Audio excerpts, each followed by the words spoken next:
લંડનમાં ભારતીય high commission પર હુમલા બાદ હવે ભારતીય એજન્સી કેનેડા અને અમેરિકામાં ભારતીય હાઈ કમિશન પર હુમલાની તપાસ કરશે. માર્ચ 2023માં દિલ્હી પોલીસના સ્પેશિયલ સેલે સાન ફ્રાન્સિસ્કો, કેનેડા અને અમેરિકામાં ભારતીય હાઈ કમિશન પર હુમલા અંગે એફઆઈઆર નોંધી હતી. તો દિલ્હી પોલીસના સ્પેશિયલ સેલે યુએપીએ હેઠળ બે અલગ અલગ એફઆઈઆર નોંધી છે. કેનેડામાં ભારતીય હાઈ કમિશન પર હુમલા દરમિયાન ગ્રેનેડ પણ ફેંકવામાં આવ્યો હતો. તેથી આ કેસમાં સ્પેશિયલ સેલે યુએપીએ અને એક્સપ્લોઝિવ એક્ટ હેઠળ એફઆઈઆર નોંધી છે. માર્ચ મહિનામાં જ સાન ફ્રાન્સિસ્કોમાં ભારતીય હાઈ કમિશન પર હુમલો થયો હતો. આ કેસમાં સ્પેશિયલ સેલે યુએપીએ હેઠળ એફઆઈઆર નોંધી છે.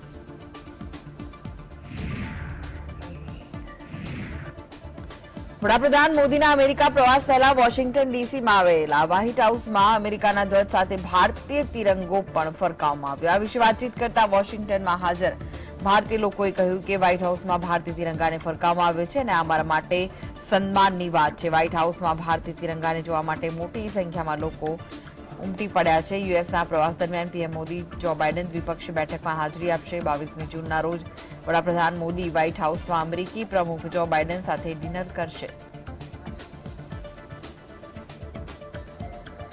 I'm visiting the White House for the first time and I see Indian flags here and it's just really amazing seeing the two countries together and yeah, looking forward to it, the fusion and welcome Modi. અમેરિકાના મેરીલેન્ડમાં વડાપ્રધાન મોદીના પ્રશંસક રઘવેન્દ્ર કારમાં N Modi નામની number plate ધરાવે છે. આ વિશે વાત કરતા રઘવેન્દ્રએ જણાવ્યું કે પીએમ મોદી તેના માટે પ્રેરણા સ્ત્રોત સમાન છે. અમેરિકામાં વડાપ્રધાન મોદીનું સ્વાગત કરવા માટે ઉત્સુક છે. આ નંબર પ્લેટ મે વર્ષ 2016માં લગાવી હતી. રઘવેન્દ્રએ જણાવ્યું કે વડાપ્રધાન મોદીથી તેમને રાષ્ટ્ર અને વિશ્વ માટે કંઈક કરવાનું પ્રોત્સાહન મળે છે. વડાપ્રધાન મોદી 20મી જૂનથી 4 દિવસ માટે અમેરિકાના પ્રવાસે જવાના છે. ત્યારે અમેરિકાના રાષ્ટ્રપતિ જો બાઇડન દ્વારા તેમને યુએસ પ્રવાસ માટે આમંત્રણ આપવામાં આવ્યું છે. આ સાથે 21મી જૂનના રોજ વડાપ્રધાન મોદી ન્યૂયોર્કમાં યોગ કાર્યક્રમનું નેતૃત્વ કરશે. I took this plate back in 2016, November. So during that time, I was 2 years old in America. Then I saw that the vibrant India, it's brightening. I saw that brightness. And then I saw the power behind that. Then I decided that the inspiration guru for me is Modi. So then I decided immediately, I asked them the number plate. It should have Narendra Modi. Then they said, no, we can't give so lengthy name. Then I made it like N Modi. Okay. So since then, I'm happy. Every day it inspires me to go to do something good for the nation, for the society, for the world. ભારતના વડાપ્રધાન નરેન્દ્ર મોદી અમેરિકાની મુલાકાતે જવાના છે. ત્યારે PM મોદીએ America પહોંચે તે પહેલા $1 બિલિયન રિટર્ન ગિફ્ટ મળતું દેખાઈ રહ્યું છે. જો કે અમેરિકન ચીપમેકર માઇક્રોન ટેકનોલોજીએ $1 બિલિયન રોકાણની જાહેરાત કરી છે અને આ રોકાણ આગામી સમયમાં $1 બિલિયન પહોંચી શકે છે. ચીન અને અમેરિકા વચ્ચે ચાલી રહેલા વિવાદના કારણે અમેરિકાએ કંપનીઓએ ભારત પર વિશ્વાસ દાખવવાનો શરૂ કર્યો. અમેરિકા ઈચ્છે છે કે સેમિકન્ડક્ટર મામલે વિશ્વએ ચીન પર ભરોસો ન કરવો જોઈએ. જેથી ભારત સરકારે પણ ભારતીય ચીપમેકર્સને $10 બિલિયન આપવાની જાહેરાત કરી.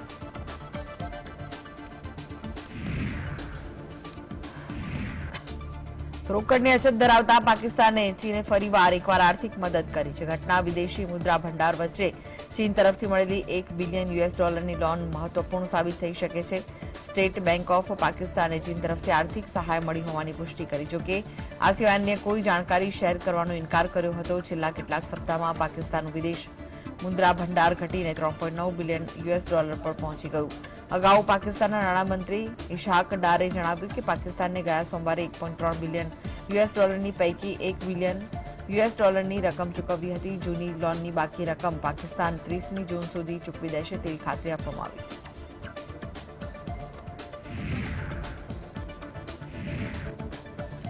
તો અમેરિકાની સેનેટ દેશના ફેડરલ જજ તરીકે પહેલી વખત મુસ્લિમ મહિલા જજ નુસરત જહાં ચૌધરીની નિમણૂકને મંજૂરી આપી દીધી. ચૌધરી મૂળ બાંગ્લાદેશી અને તેઓ અમેરિકાના સિવિલ લિબર્ટીઝ યુનિયનના પૂર્વ એટર્ની પણ રહી ચૂક્યા છે. અમેરિકામાં ફેડરલ જજની નિમણૂક આજીવન થતી હોય છે. આમ પહેલી વખત મુસ્લિમ મહિલાની આ પદ માટે પસંદગી થઈ. 46 વર્ષીય નુસરત ચૌધરી ન્યૂયોર્કના પૂર્વ ડિસ્ટ્રિક્ટની ફેડરલ કોર્ટમાં જજ તરીકે કામ કરશે. તેમની નિમણૂક માટે થયેલા વોટિંગ માટે ભારે રસાકસી જોવા મળી. તેમની તરફેણમાં 50 અને વિરોધમાં 49 મત પડ્યા હતા. જેમણે નુસરતના વિરોધમાં મત આપ્યા તે પૈકીના એક સેનેટ સભ્યનું માનવું હતું કે નુસરત જહાં ચૌધરીના છેલ્લા કેટલાક નિવેદનો પક્ષપાતી રહ્યા. જોકે સેનેટ દ્વારા છેવટે નુસરત ચૌધરીના નામને મંજૂરી અપાઈ.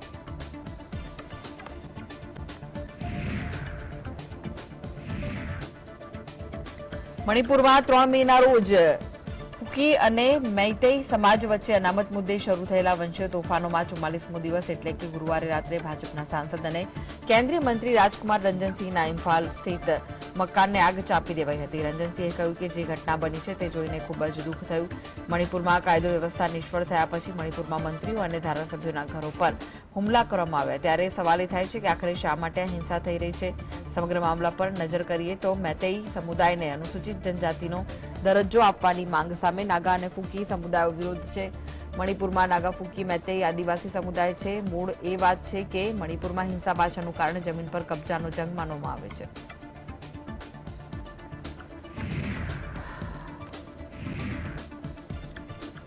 મણિપુરમાં લગભગ 1.5 મહિના પહેલા મૈતેઈ ફૂકી સમુદાયના લોકો વચ્ચે હિંસા ફાટી નીકળી જે હજુ અટકવાનું નામ નથી લઈ રહી. મણિપુરની આ સ્થિતિને જોતા ભાજપના નેતા સુબ્રમણ્ય સ્વામીએ તીખી પ્રતિક્રિયા આપી. શનિવારે એક ટ્વીટમાં સ્વામીએ રાજ્યમાં કેન્દ્ર શાસન લાદવાની હિમાયત કરી અને કેન્દ્રીય ગૃહપ્રધાન અમિત શાહ પર નિશાન સાધ્યું. તેમણે કહ્યું કે ભાજપની મણિપુર સરકારને બરતરફ કરવાનો અને બંધારણની કલમ 356 હેઠળ કેન્દ્રીય શાસન લાદવાનો સમય આવી ગયો છે.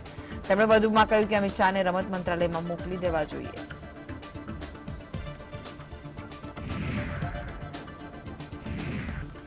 મણિપુરના થોંગજુમાં હિંસક ટોળાએ ભાજપ કાર્યાલયમાં ભારે તોડફોડ કરી. ઉશ્કેરાયેલા ટોળાએ ભાજપ કાર્યાલયને સળગાવવાનો પ્રયાસ કર્યો. જોકે સ્થાનિક લોકો અને ટોળા વચ્ચે ઉગ્ર બોલાચાલી બાદ ટોળાએ કાર્યાલયમાં તોડફોડ કરી. મણિપુરમાં ફરી એકવાર હિંસા ભભૂકી ઉઠી છે. 16મી જૂનની રાત્રે મણિપુરમાં ટોળાએ કેન્દ્રીય મંત્રી આર.કે. રંજનસિંહના ઘરને સળગાવવાનો પ્રયાસ કર્યો હતો. આ પહેલા ભાજપના ધારાસભ્ય વુંગચાનચીના પર ટોળાએ હુમલો કર્યો અને તેમાં તેમના ગંભીર ઈજાઓ થઈ હતી. 16મી જૂનની રાત્રે પોલીસ અને હિંસક ટોળા વચ્ચે થયેલા ઘર્ષણમાં 2 લોકો ઈજાગ્રસ્ત થયા હતા.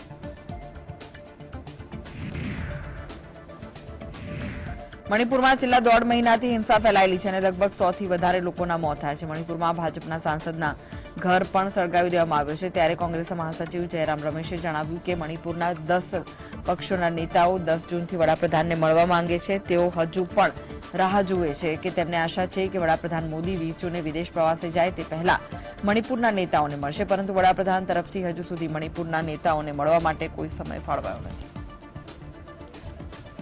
10 तारीख को प्रधानमंत्री को लिखित में एक खत भेजा था कि हम आपसे मिलना चाहते हैं. आज भी वो इंतजार कर रहे हैं और हमारी आशा है और ये लोग सब उम्मीद कर रहे हैं कि प्रधानमंत्री 20 तारीख को अपनी विदेश यात्रा में जाएंगे, पर उसके पहले उनको कुछ समय मिलेगा इन 10 पार्टियों से मिलने का. હિંસાગ્રસ્ત મણિપુરની સ્થિતિ વિશે વાત કરતા કોંગ્રેસે ભાજપ સરકારની ઝાટકણી કાઢી. કોંગ્રેસના નેતા પી ચિદમ્બરમે પ્રદેશની સ્થિતિ વિશે ચિંતા વ્યક્ત કરતા જણાવ્યું કે પીએમ મોદી આ મુદ્દે ક્યારે વાત કરશે. કર્ણાટકમાં પણ ડબલ એન્જિનનો દાવો કરનાર ભાજપ સરકાર ફ્લોપ સાબિત થઈ ગઈ. કર્ણાટકના લોકોએ ભાજપને તેનું સ્થાન દેખાડી દીધું. આ જ રીતે મણિપુરમાં ભાજપની ડબલ એન્જિન સરકાર નિષ્ફળ સાબિત થઈ. કટાક્ષમાં ચિદમ્બરમે જણાવ્યું કે રાજ્ય સરકારના એન્જિનમાં બળતણ સમાપ્ત થઈ ગયું, જ્યારે કેન્દ્ર સરકારનું એન્જિન પટરી પરથી ઉતરી ગયું. મુખ્યમંત્રી બીરેન સિંહ પ્રદેશના લોકોનો ભરોસો ગુમાવ્યો છે.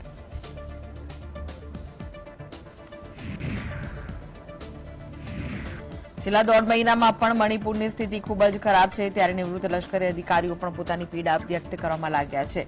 ભૂતપૂર્વ આર્મી ચીફ જનરલ વેદ પ્રકાશ માલિકે કેન્દ્રને મણિપુરની સ્થિતિ પર તાત્કાલિક ધ્યાન આપવાની અપીલ કરી. તો નિવૃત્ત લેફ્ટનન્ટ જનરલ એલ નિશિકાંત સિંહે એક ટ્વીટ કરી રાજ્યની પરિસ્થિતિ ચિંતાજનક દર્શાવતા વડાપ્રધાન, ગૃહમંત્રી અને સંરક્ષણ મંત્રીને ઉચ્ચ કક્ષાએ ચર્ચા કરી વિવાદ ઉકેલવા વિનંતી કરી છે. પૂર્વ લેફ્ટનન્ટ જનરલ નિશિકાંત સિંહે ટ્વીટમાં લખ્યું છે કે આ પરિસ્થિતિ જીવન અને સંપત્તિને કોઈ પણ સમય ખત્મ કરી શકે તેમ છે. લિબિયા, લેબનોન, નાઇજીરિયા, સિરિયામાં જે થઈ રહ્યું છે તેવું અહીં થઈ રહ્યું છે એવું લાગે છે. મણિપુરને તેના હાલ પર જ છોડી દેવાયું છે.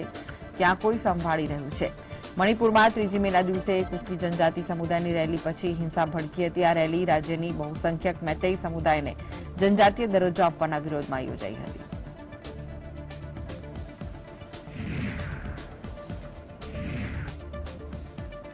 તો સુહેલ દેવે ભારતીય સમાજ પાર્ટીના રાષ્ટ્રીય અધ્યક્ષ ઓમપ્રકાશ રાજભરે ભાજપ સાથે ગઠબંધનને લઈને જણાવ્યું કે રાજનીતિમાં બધું સંભવ છે.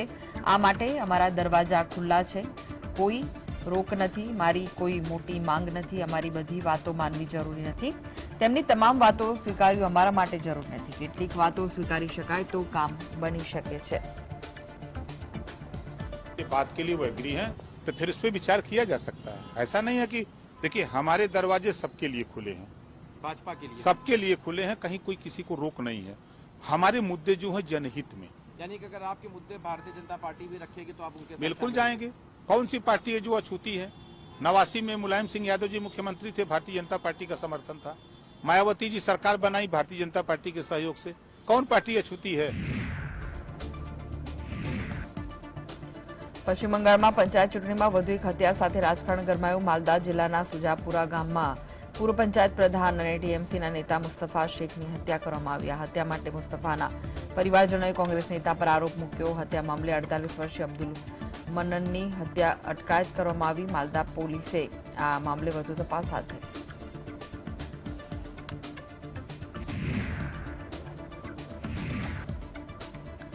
ઉત્તરી સિક્કિમમાં ભારે વરસાદ બાદ ઉત્પન્ન થયેલી ભૂસ્ખલનની સ્થિતિના કારણે લગભગ 2000 યાત્રીઓ અટવાયા. અટવાયેલા યાત્રીઓમાં કેટલાક વિદેશી પર્યટકોનો પણ સમાવેશ થાય છે. મંગાનથી ચુંગનાથ જતો માર્ગ ભૂસ્ખલનના કારણે બ્લોક થયો. ભૂસ્ખલનના કારણે 1975 ભારતીય પર્યટક જ્યારે 36 વિદેશી યાત્રીઓ પણ હોટેલમાં અટવાયા છે. વિદેશી પર્યટકો પૈકી 23 બાંગ્લાદેશ, 10 અમેરિકાના અને 3 સિંગાપુરના નાગરિક છે. ભૂસ્ખલનના કારણે અલગ અલગ જગ્યા પર લગભગ 345 કાર અને 11 બાઇક. વાવાઝોડું રાજસ્થાનના અનેક વિસ્તારોમાં તબાહી મચાવી રહ્યું છે. તો છેલ્લા 24 કલાકથી ભારે વરસાદ અને ભારે પવન રણના બાડમેર જિલ્લાને હચમચાવી નાખ્યો. અનેક વિસ્તારોમાં પૂર જેવી સ્થિતિના કારણે વીજળી ડૂલ થઈ ગઈ. 500થી વધુ ગામોમાં અંધારપટ થઈ ગયું. પાકિસ્તાને અડીને આવેલા સરહદી ગામોમાં સેંકડો કાચા મકાનો ધરાશય થઈ ગયા. અનેક વિસ્તારોમાં 5 થી 7 ફૂટ પાણી ઘરોમાં ઘૂસી ગયા. હાલ એનડીઆરએફ, એસડીઆરએફની ટીમો બચાવ કામગીરી ચલાવી રહી છે. હવામાન વિભાગે આગામી 12 કલાકમાં અહીં ભારે વરસાદની ચેતવણી જારી કરી.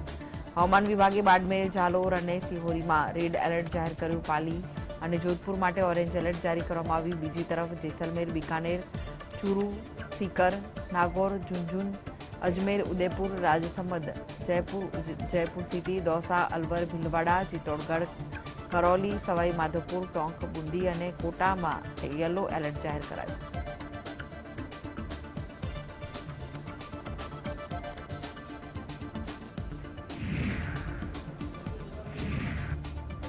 एक तरफ गुजरात और राजस्थान में बिपोरजोय वावाजोडाना कारणे वरसाद वरसी रह्यो छे. बीजी बाजु उत्तर प्रदेशना बलिया जिल्लामां आकाशमांथी आग वरसी रही है. प्रचंड गर्मी और लूना कारणे अहीं होस्पिटल द्वारा जाहिर करेला आंकड़ा भयावह है. आंकड़ा अनुसार गत 3 दिवसमां हीटस्ट्रोकना कारणे अहीं 74 लोको मृत्यु पामी चूक्या छे. बलिया जिल्लामां गत 2 दिवसमां 43 થી 44 डिग्री सेल्सियस पर तापमान रह्युं.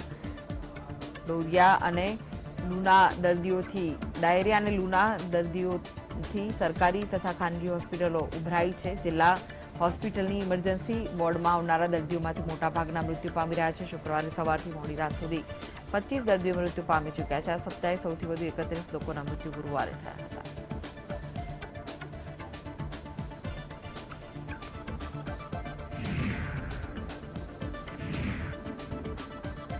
बीजेपी सांसद ब्रिजभूषण शरणसिंहना कार्यक्रम दरमियान मारामारीना दृश्यो सर्जाया. सेल्फी लेवा माटे बे मुख्य समर्थको वच्चे मारामारी थई.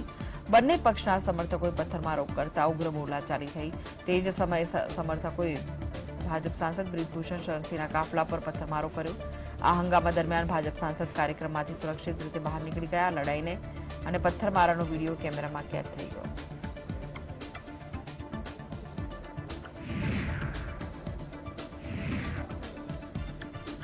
તો તો આમ આદમી પાર્ટીના નેતા અને રાજ્યસભાના સાંસદ રાઘવ ચડ્ઢાએ શનિવારે નિવેદન આપતા કહ્યું કે દિલ્હીમાં મુખ્યમંત્રીની સત્તાઓ એલજી અથવા રાજ્યપાલ દ્વારા છીનવી લેવામાં આવી રહી છે. બંધારણ સ્પષ્ટપણે જણાવે છે કે કેબિનેટની પસંદગી કરવાનો સંપૂર્ણ અધિકાર મુખ્યમંત્રીનો છે. આ વલણ દેશ માટે ખતરનાક છે. મને લાગે છે કે ગવર્નર અને લેફ્ટનન્ટ ગવર્નરને ઓફિસો નાબૂદ કરવી જોઈએ કારણ કે તે સંસ્થાનવાદી હેંગઓવર છે. આ પહેલા રાઘવ ચડ્ઢાએ પોતાના ઓફિશિયલ ટ્વિટર એકાઉન્ટ પરથી સતત 4 વખત ટ્વીટ કરીને આ મુદ્દે વાત કરી હતી. भारत का संविधान साफ तौर पे कहता है कि किस विधायक को मंत्री बनाना है, मंत्रिमंडल में कौन होगा. मंत्रिमंडल का चयन करने की शक्ति और अधिकार केवल और केवल मुख्यमंत्री का है. मुख्यमंत्री अपना मंत्रिमंडल चुनता है. जैसे केंद्र सरकार में प्रधानमंत्री अपने केंद्र सरकार के केंद्रीय मंत्रिमंडल को चुनते हैं, ऐसे राज्य सरकारों में राज्य का मुख्यमंत्री अपने राज्य सरकार के मंत्रिमंडल को चुनता है. लेकिन अब देख रहे हैं कि तमिलनाडु के गवर्नर लिखित तौर पर कह रहे हैं कि फलाना विधायक मंत्री बनने के लायक नहीं है.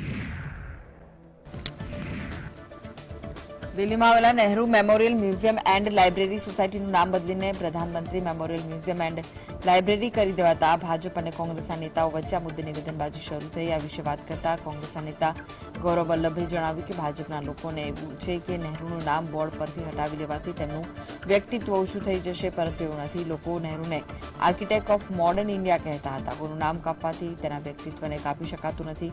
મહાત્મા ગાંધીએ કેટલા મહાન પુરુષોનું જેટલું અપમાન કરવામાં આવે છે તેટલું તેમનું વ્યક્તિત્વ વિશાળ બનતું જાય છે. वो सोचते हैं कि नेहरू जी का नाम कोई बोर्ड से हटाने से नेहरू जी का व्यक्तित्व कम हो जाएगा. अरे नेहरू जी वो व्यक्ति है जिसको देश के लोग आर्किटेक्ट ऑफ मॉडर्न इंडिया मानते हैं. मोदी जी, मैं आपको वाजपेयी जी का एक कथन याद दिलाना चाहता हूं, क्योंकि आप तो वाजपेयी जी को भी अपना नेता नहीं मानते हो. जब आप कहते हो 2014 से ही भारत का आज़ादी मिली, 2014 के पूर्व भारत में कुछ नहीं था. मैं आपको याद दिलाना चाहता हूं, और वाजपेयी जी ने कहा था, मोदी जी, छोटे मन से कोई बड़ा नहीं बन पाएगा. तो ये आपका छोटे मन का परिचय आप देश के सामने दे रहे हो. બિહાર ભાજપના નેતા અને સાંસદ સુશીલ મોદીએ દિલ્હીમાં આવેલા નહેરુ મેમોરિયલ મ્યુઝિયમનું નામ બદલવા મુદ્દે પ્રતિક્રિયા આપતા જણાવ્યું કે કોંગ્રેસના લોકોએ મ્યુઝિયમમાં નહેરુના કામકાજને યોગ્ય રીતે પ્રદર્શિત કર્યું ન હતું. મ્યુઝિયમમાં તેમના વિશે પહેલા કોઈ ખાસ જાણકારી ન હતી, પરંતુ હવે તેમને યોગ્ય રીતે જાણકારી દર્શાવવામાં આવી છે. મ્યુઝિયમમાં હવે તમામ વડાપ્રધાન વિશે દર્શાવવામાં આવ્યું છે, તો પછી તેનું નામ પંડિત નહેરુ નામ પર કેમ હોવું જોઈએ? આ વડાપ્રધાન પરનું મ્યુઝિયમ છે અને માટે કોંગ્રેસ તેના પર રાજનીતિ કરી રહી છે. કોંગ્રેસને દરેક બાબતમાં મોદી ફોબિયા થઈ રહ્યો છે. बल्कि कांग्रेस के लोगों ने तो उनके योगदान को ठीक से प्रदर्शित ही नहीं किया. मैं गया था देखने के लिए म्यूजियम को, कि पहले केवल उनके कुछ बिस्तर, उनकी कुछ कुर्सी टेबल, कुछ कागजात, यही सब रखा हुआ था. अब जाकर देखिए जो नेहरू जी वाला जो हिस्सा है उसको भी कितनी बेहतर तरीके से प्रदर्शित किया गया है. ये तो पीएम म्यूजियम, प्रधानमंत्री का म्यूजियम, यानी जो भी प्रधानमंत्री उनका ये म्यूजियम है. तो इसलिए इस पर कांग्रेस एक बड़ी ओछी राजनीति कर रही है. हर चीज के अंदर मोदी फोबिया. अरे भाई, नरेंद्र मोदी ने अपने नाम से थोड़ी इसका नामकरण कर रहे हैं. ઉદ્ધવ ઠાકરે સમૂહની શિવસેનાના નેતા સંજય રાઉતે દિલ્હીમાં આવેલા Nehru memorial museum and library સોસાયટીનું નામ બદલવા મુદ્દે વાતચીત કરતા જણાવ્યું કે હું આ વાતથી સહમત છું કે મ્યુઝિયમમાં દેશના તમામ વડાપ્રધાનને સ્થાન મળવું જોઈએ, પરંતુ મ્યુઝિયમનું નામ બદલવાની જરૂર ન હતી. મ્યુઝિયમમાં એવા વિભાગની જરૂર હતી કે જ્યાં તમામ વડાપ્રધાન દ્વારા કરવામાં આવેલા કાર્યોને દર્શાવવામાં આવે. દેશના સ્વતંત્રતા સંગ્રામમાં પંડિત નહેરુનું મોટું યોગદાન છે. તેઓ દેશના પહેલા વડાપ્રધાન હતા, તો મ્યુઝિયમમાં તેમના નામે પણ ચાલી શકતું હતું. કેટલાક લોકો ઇતિહાસને જ ખતમ કરવા માંગે છે, એના માટે આ થઈ રહ્યું છે.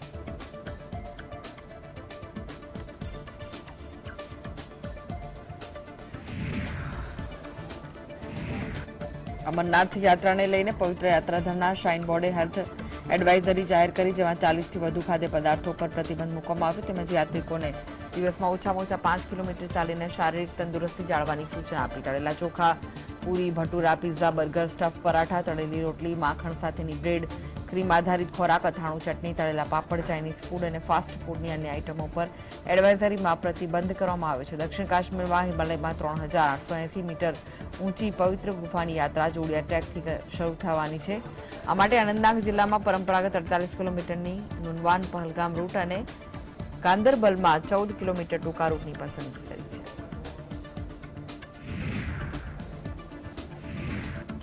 ઓડિશાના પુરીમાં 20 જૂને શરૂ થનારી રથયાત્રાની તૈયારીઓ પૂરજોશમાં ચાલી રહી છે. શ્રદ્ધાળુઓની સુવિધા માટે મોટી સંખ્યામાં સુરક્ષા દળના જવાનોને તૈનાત કરવામાં આવે છે. સુરક્ષા દળના કર્મચારીઓની લગભગ 60-170 પ્લાટૂન ભીડને નિયંત્રિત કરશે. સાથે ભગવાન જગન્નાથભાઈ બલભદ્ર અને બહેન સુભદ્રાના રથ ખેંચવામાં પણ તેઓ ભક્તોને મદદ કરશે. ઉત્સવની શરૂઆત 3 ભવ્ય રથના શણગાર સાથે થાય છે, જે દરેક દેવતાને સમર્પિત કરવામાં આવે છે.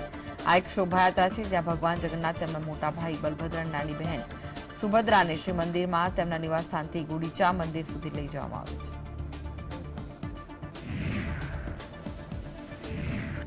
જમ્મુ કાશ્મીરમાં પ્રસિદ્ધ દાલ સરોવર ખાતે 17 જૂનના રોજ ત્રિદિવસીય જશ્ન-એ-દલ ઉત્સવની ઉજવણી શરૂ થઈ છે. તેનું આયોજન JNK પોલીસ અને વોટર સ્પોર્ટ્સ એસોસિએશન દ્વારા કરવામાં આવી છે. તો અહેવાલો અનુસાર લગભગ 700 યુવાનો વિશ્વ પ્રસિદ્ધ વોટર સ્પોર્ટ્સ પ્રવૃત્તિઓમાં ભાગ લેશે. ફેસ્ટિવલમાં 36 sports ઇવેન્ટ્સમાં canoeing, caking, swimming, રેઇંગ, indoor અને અન્યનો સમાવેશ કરવામાં આવશે. નોંધનીય છે કે જશ્ન-એ-દલને પ્રવાસીઓનું ખીણ તરફ આકર્ષવા માટે એક મહત્વપૂર્ણ ઘટના તરીકે જોવામાં આવે છે, કારણ કે હાલમાં પર્યટનની સિઝન ટોચ પર જોવા મળી રહી છે.